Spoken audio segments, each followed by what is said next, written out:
एक बार की बात है, किसी राजा ने यह फैसला लिया कि वह प्रतिदिन 100 अंधे लोगों को खीर खिलाया करेगा। एक दिन खीर वाले दूध में सांप ने मुंह डाला और दूध में विष डाल दी और जहरीली खीर को खाकर 100 के 100 अंधे व्यक्ति मर गए। राजा बहुत परेशान हुआ कि मुझे 100 आदमियों की हत्या का पाप लगेगा। राजा परेशानी की हालत में अपने राज्य को छोड़कर जंगलों में भक्ति करने के लिए चल पड़ा ताकि इस पाप की माफ़ी मिल सके।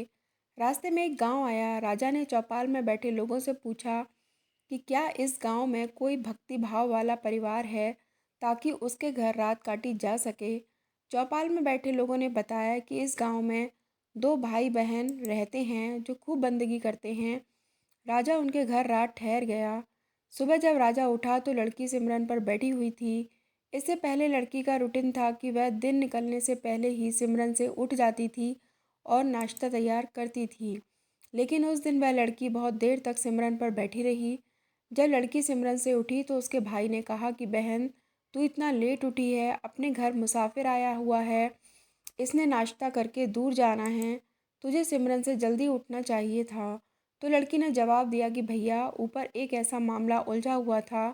धर्मराज को किसी उलझन भरी स्थिति पर कोई फैसला लेना था और मैं वो फैसला सुनने के लिए रुक गई थी, इसलिए देर तक बैठी रही सिमरन पर। तो उसके भाई ने पूछा कि ऐसी क्या बात थी।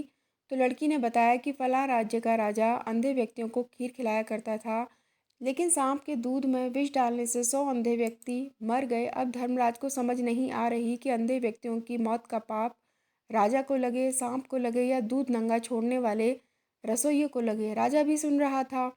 राजा को अपने से संबंधित बात सुनकर दिलचस्पी हो गई और उसने लड़की से पूछा कि फिर क्या फैसला हुआ। लड़की ने बताया कि अभी तक कोई फैसला नहीं हो पाया था।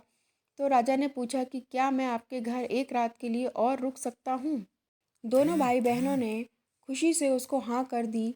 राजा अगले दिन के लिए रुक गया, लेकिन चौपाल में बैठे लोग दिन भर यही चर्चा करते रहे कि कल जो व्यक्ति हमारे गांव में एक रात रुकने के लिए आया था और कोई भक्ति भाव वाला घर पूछ रहा था, उसकी भक्ति का नाटक तो सामने आ गया है। रात काटने के बाद वो इसलिए नहीं गया क्योंकि जवान लड़की को देखकर उस व्यक्ति की नीयत खोटी हो गई, इसलिए वह उस सुंदर और जवान लड़की के घर पक्के तौर पर ही ठहरेगा या फिर लड़की को लेकर भागेगा। दिन भर चौपाल में उस राजा की निंदा होती रही। अगली सुबह लड़की फिर सिमरन पर बैठी और रूटीन के टाइम अनुसार सिमरन से उठ गई। तो राजा ने पूछा, बेटी, अंधे व्यक्तियों की हत्या का पाप किसको लगा। तो लड़की ने बताया कि वह पाप तो हमारे गांव के चौपाल में बैठने वाले लोग बांट के ले गए। निंदा करना कितना घाटे का सौदा है। निंदक हमेशा दूसरों के पाप अपने सर पर ढोता रहता है और दूसरों द्वारा किए गए उन पाप कर्मों के फल को भी भोगता है। अतः हमें सदैव निंदा से बचना चाहिए। अगर आपको ये कहानी पसंद आई तो प्लीज़ हमारे चैनल को लाइक और सब्सक्राइब करिए। Thanks for watching.